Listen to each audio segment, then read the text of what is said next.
श्री राधा कृष्णाय नमो नमः। सर्वप्रथम मैं भगवान श्री राधा गोविंद के श्री चरण कमलों की वंदना करता हूँ।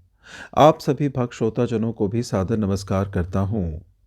ग्रंथ श्री राधा माधव चिंतन में राधा रानी के स्वरूप का अति ही सुंदर वर्णन है, जिसके पहले अध्याय का श्रवण हम पिछली कथा में कर चुके हैं।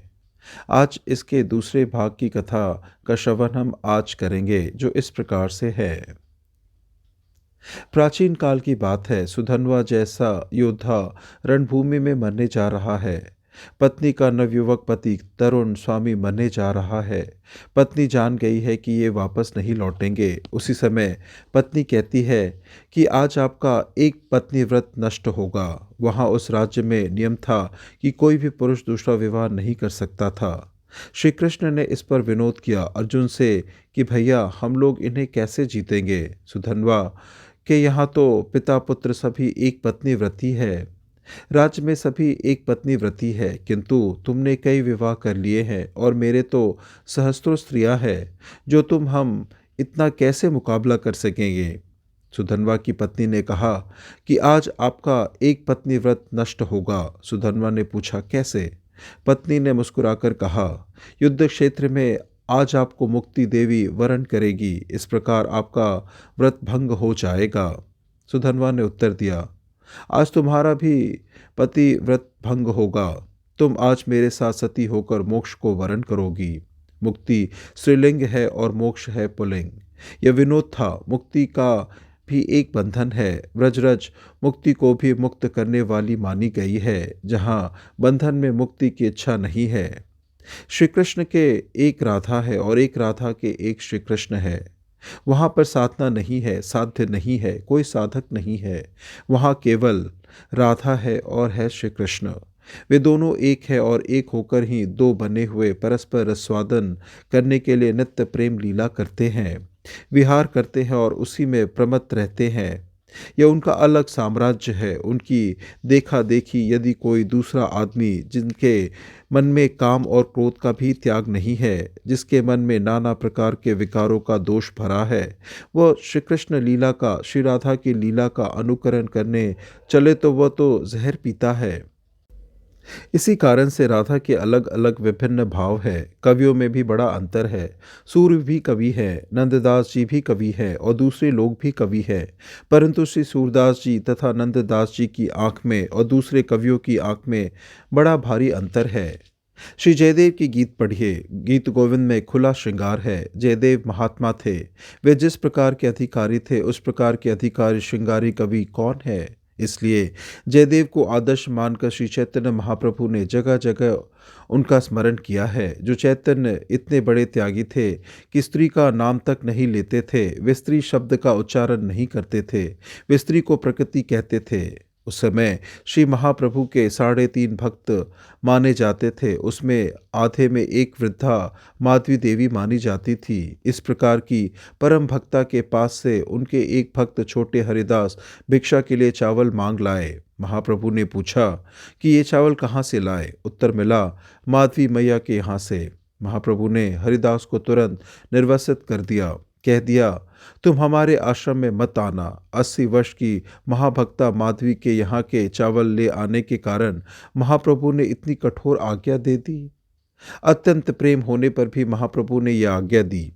भक्त हरिदास के चले जाने पर उसके वियोग में वे रोए, दुखी हुए। 2 वर्ष बाद हरिदास ने त्रिवेणी में जाकर अपना देह विसर्जन कर दिया, पर महाप्रभु बोले नहीं। उन्होंने कहा कि यह दंड मैंने उसे नहीं, स्वयं अपने को दिया है। यह दंड मेरे संन्यास और आश्रम की मर्यादा की रक्षा के लिए था।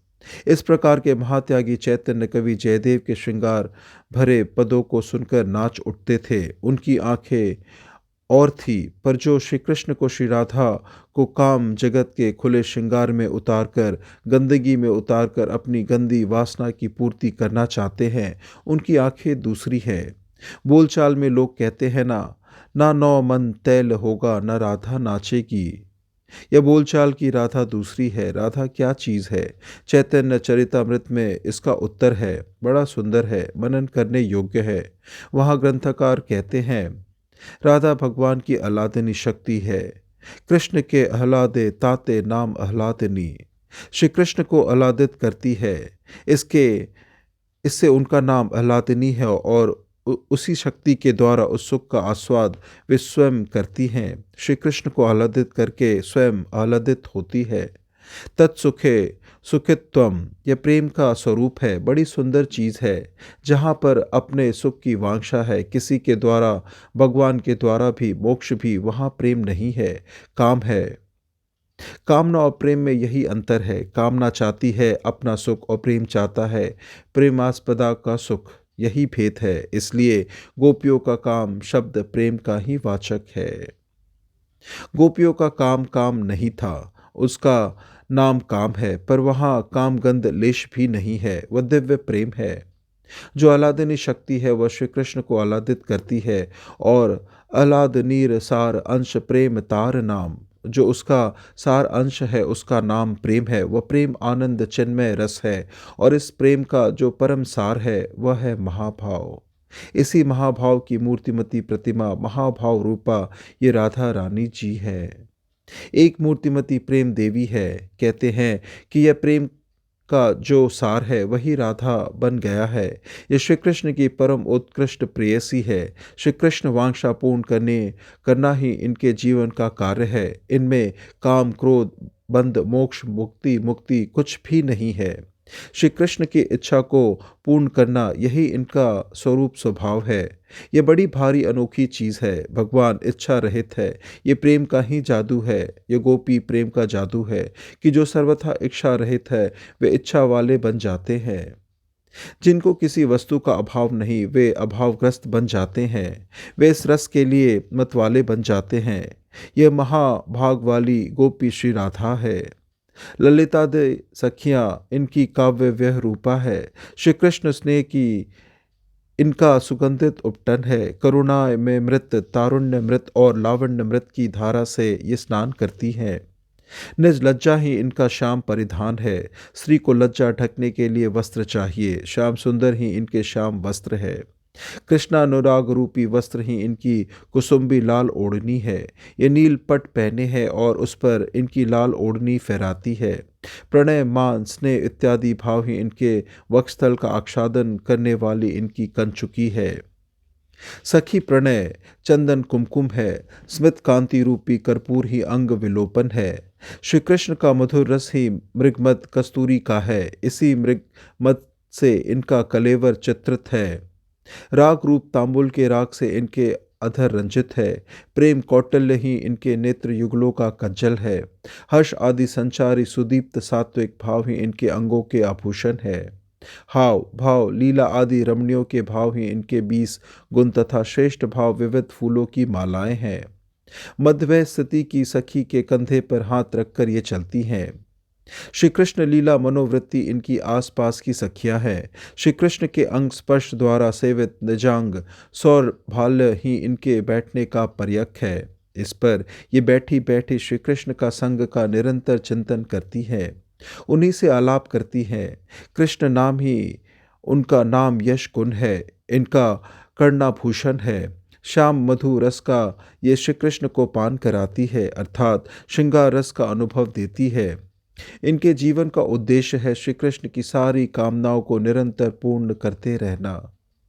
इनको श्री कृष्ण के विशुद्ध प्रेम रत्नों की खानी समझो। श्री कृष्ण का प्रेम चाहो तो इनके प्रेम कर से उसे निकालो। इस प्रकार इनका कलेवर अनुपम गुण समूह से परिपूर्ण है। श्री कृष्ण की परम प्रेयसी सत्यभामा जी वांछा करती है कि इन जैसा सुहाग मुझे मिले।